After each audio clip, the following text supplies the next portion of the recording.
That's an impossible act to follow. Let me just put that out there. Thank you. Thank you, Anneliek. Thank you, Phil, for this incredible chance to be amongst thinkers, lovers of thought and art. This has been an incredible weekend for me.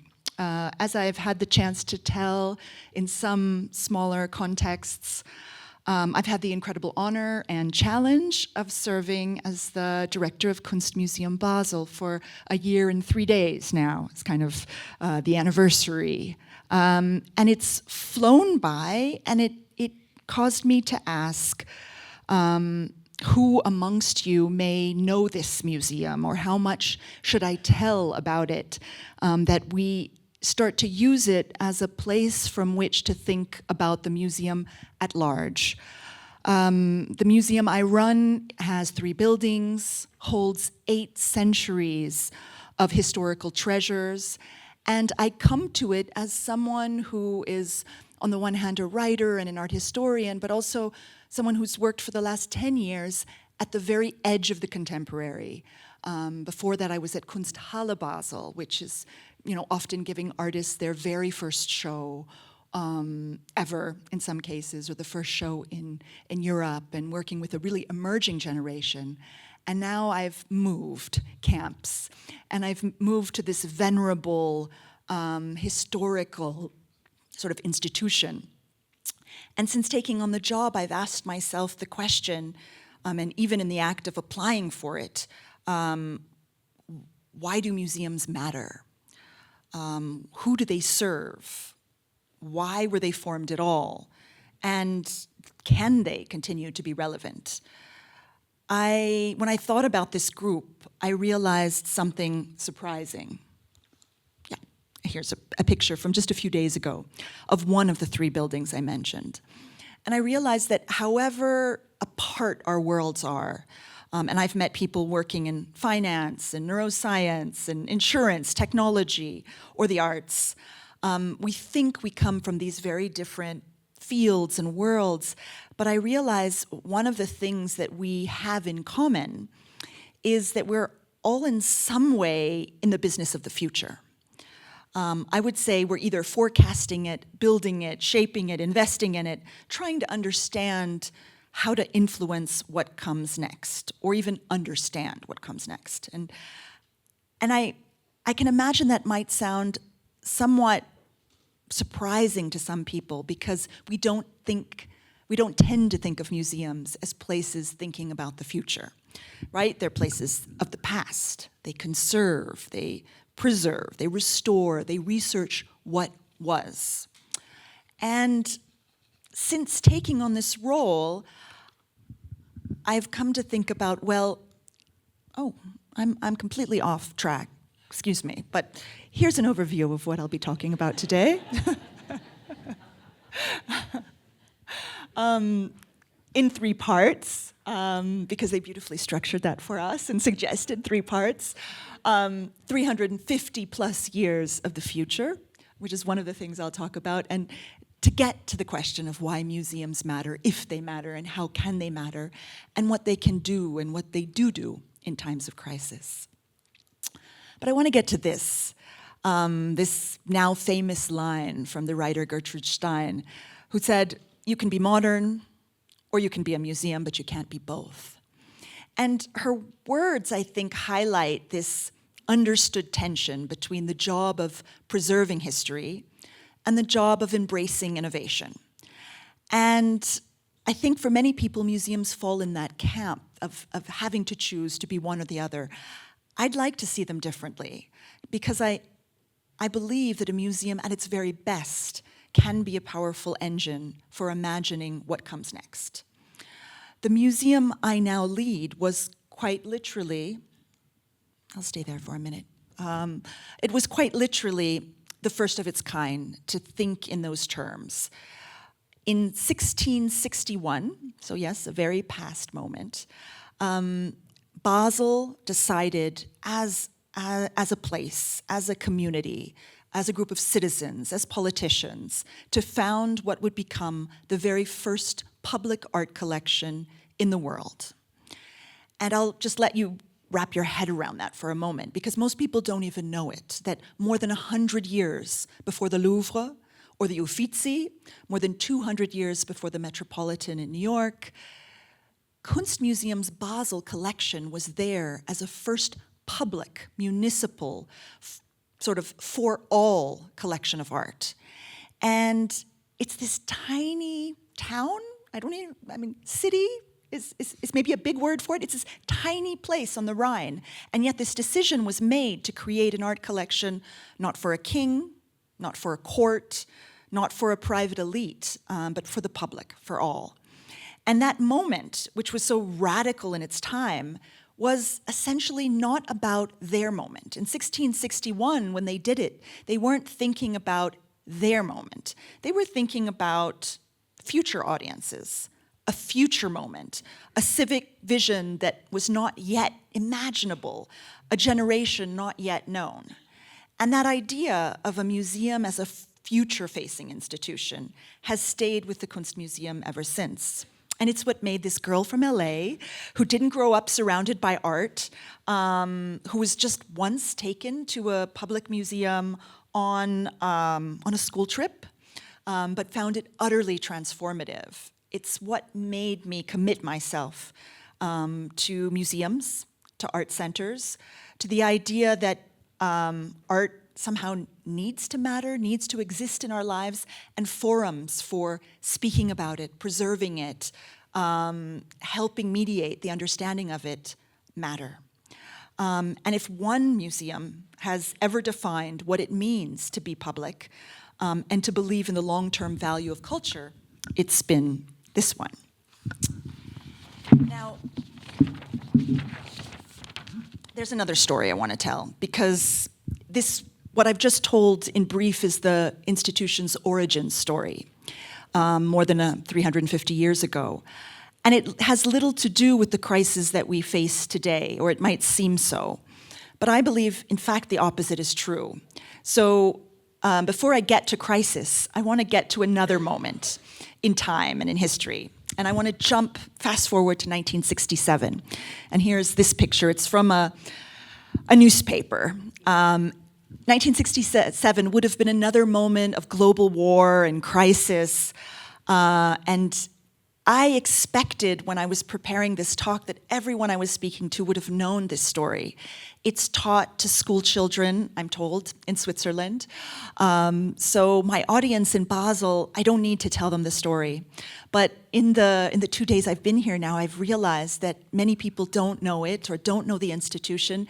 And I think it speaks volumes for the kind of place it is and the kind of place that Switzerland is and Basel is, perhaps.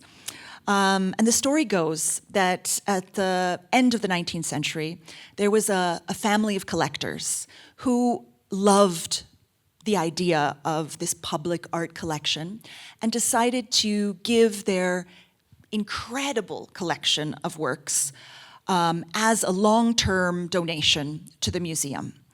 And it included, an amazing number of Van Goghs and Picassos and Gauguins that they were at the forefront of collecting. But the kind of patriarch of the family decided to put a clause in the contract that said, if ever, in future generations of the family, there should be some financial crisis that the family hits, a bankruptcy or something so traumatic and grand that they would need money, they could take back one or more or others of these paintings from the collection. Because it wasn't an outright gift, it was like a long-term loan. And more than 100 years go by where that collection remains in place. The people of Basel treat it as its own. They get used to being around these Gauguins, these Picassos, these incredible works of modern art. They never imagine that the day will come when one of them might leave, or more might leave. And as it happens, 1967, groovy time, when the grandson of the guy that had donated the works, or kind of long-term donated the works, decides he he could start an airline company because, why not? And he started this airline company, Globe Air, it was called, and it had, in its relatively sort of, young existence, had a catastrophic crash. 187 people were killed. The business was on the brink. He had to pay out to all of the survivors. It made the headlines of all the news. And he had no more money. And he decided, well, where would he go to make these payouts, to continue to live the lifestyle that he was used to living? He went to the museum, and very quietly, one by one, paintings started leaving the building, and as was his right, as contractually agreed. And the director was watching this at the time, watching this happen, one masterpiece after another leave, until it wasn't enough. And the director was informed next would be the Picassos. And there was 2 sort of beloved works of Picasso in the collection. And the director decided, oh, no, this can't happen. This is really going to decimate the modern sort of wing of the museum. And he had been quiet all along because that's what you do. You're polite. You're professional. You're diplomatic. You don't say anything. But that was the moment when he couldn't hold his tongue anymore. And so he decided to go to the press, and he decided to go to government and to say, we cannot let this happen.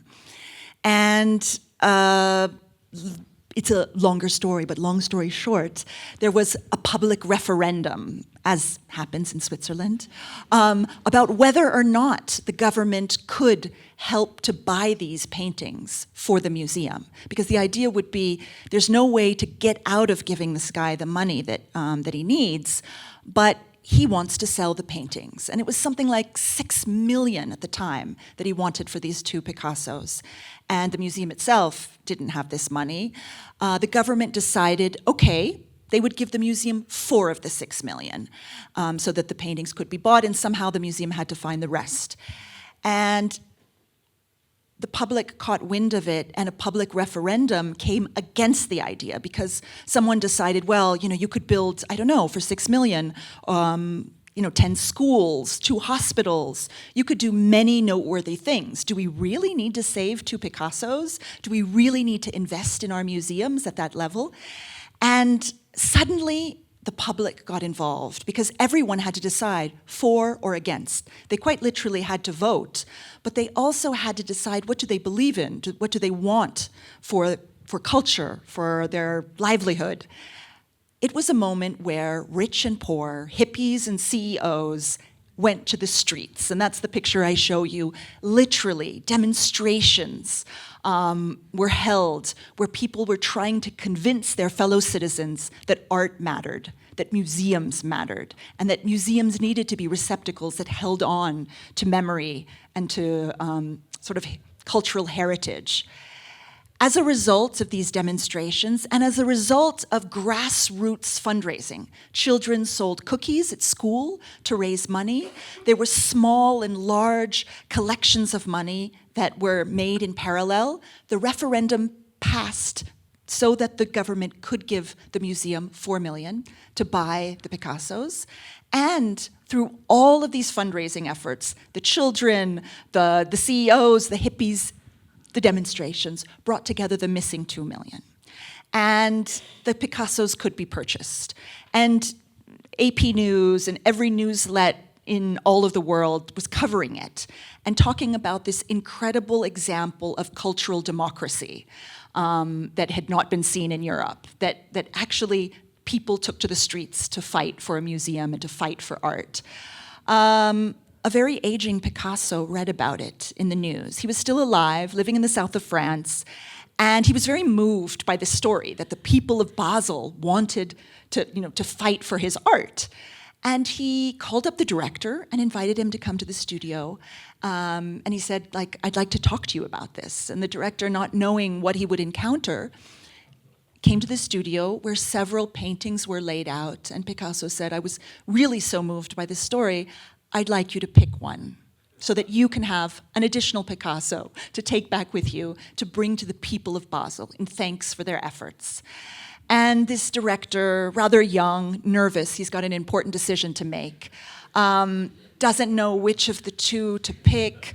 And Jacqueline, the wife of Picasso at the time, kind of, the story goes, nudges her husband and said, like, come on, give him both.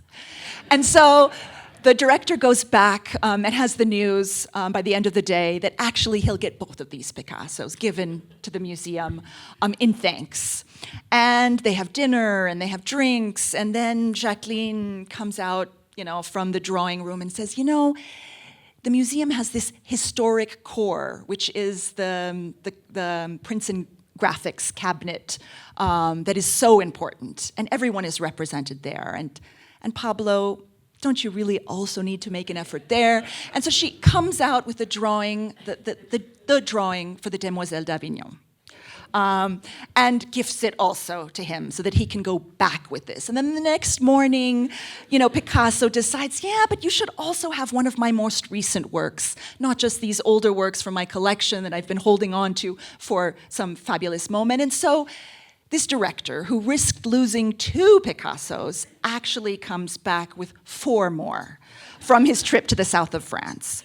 And he was exhilarated and decides that, this really needs to be celebrated. So he hangs a banner across the front of the museum. The Picassos are here, to let everyone know who fought for the museum that the Picassos have arrived. And, at every point when I tell this story, I could stop at any moment and it would already be enough. And you would say, like, what a beautiful end to the story. And I already should have done that so that you would, hold on to your breath and think, oh, what more could happen? But of course, then there was a local collector who happened to have a Cubist Picasso at home, and she decided, very inspired, like, this story is too good to be true. I also need to give my Picasso to the museum. And so she literally drives up with the Cubist Picasso under her arm and, gives it to the director. So again, he almost lost 2. He ends up with 7. And it makes one of the truly impressive collections of Picasso works in a European collection, not just for what they are, but for how they entered the museum, how sort of a democratic vote saved the Picassos in the museum, and how people took to the streets to fight for their museum. The story, like the one from 1661, of people gathering together to decide they should found the first public art collection, is more than about art, I'd say. It's about values. It's about what people are willing to defend in different times of uncertainty. And today, we are living again in uncertain times. The conflicts, there it is, 2 of the 3 buildings of the Kunstmuseum Basel, so that you can just see how we've gone from where we were to where we are today. I'd say the conflicts, the fragmentation, the systemic shifts, and the social fractures, the 21st century's quarter-life crisis that Phil so eloquently asked us to reflect on, mean that we need museums more than ever. Not because museums can fix these crises, but because they help us face them with perspective, with depth, and with imagination. I'd like to think that at a moment when we're bombarded, as we are, ever more, with images on social media, in advertising, in the endless scroll of our lives, we need a society of citizens that are able to read images critically. They need to know how they manipulate us, how they sell to us, how they get under our skin. I tend to think of museums as the training grounds for literacy, the literacy of critical image reading. And I know that whenever I say it, people think I'm joking, but I'm really not. I'd like to convince you all today that the museum should become your gym. We go to the gym to exercise our muscles, to become stronger, but the eye and the mind, they are like muscles too, and they need to be put in front of these images that artists have made that have been sort of a way to chronicle their times. that have been ways for them to record the trauma, the grief, the love, the war that they have gone through, that they have seen up close and predicted in some cases. And part of the museum's role in a time of crisis is precisely to sharpen our perception, to strengthen our capacity for attention in this moment of attention economy, and to remind us that not everything can be reduced to a headline, a hashtag, or a data point. Because in moments of uncertainty, museums provide continuity. In moments of fracture, they offer context. In moments of anxiety, they invite reflection. And in moments of polarization, they create shared ground. We've seen what happens to societies that lose sight of history. We've seen what happens when cultural memory is eroded or weaponized. The museum in that context is not a luxury, it's a necessity. Not because it offers easy answers, and not because we can't ask these questions of the museum itself. Who decides what goes into it? Who decides how its stories are told? These are all important questions to reflect back on museums too. But I believe they are the places that can hold a space for these difficult questions. And the Kunstmuseum Basel is such a museum. It belongs, it's not a museum that belongs to the past, even if it's the most past of all the museums, as I've just told you. But it's one of the few institutions I know that time and again has tried to figure out what it means to belong to the future, ever since its founding moment. I'd like to show you a picture of what would be sort of one of the stars of the museum. It's Hans Holbein the Younger's Dead Christ in the Tomb.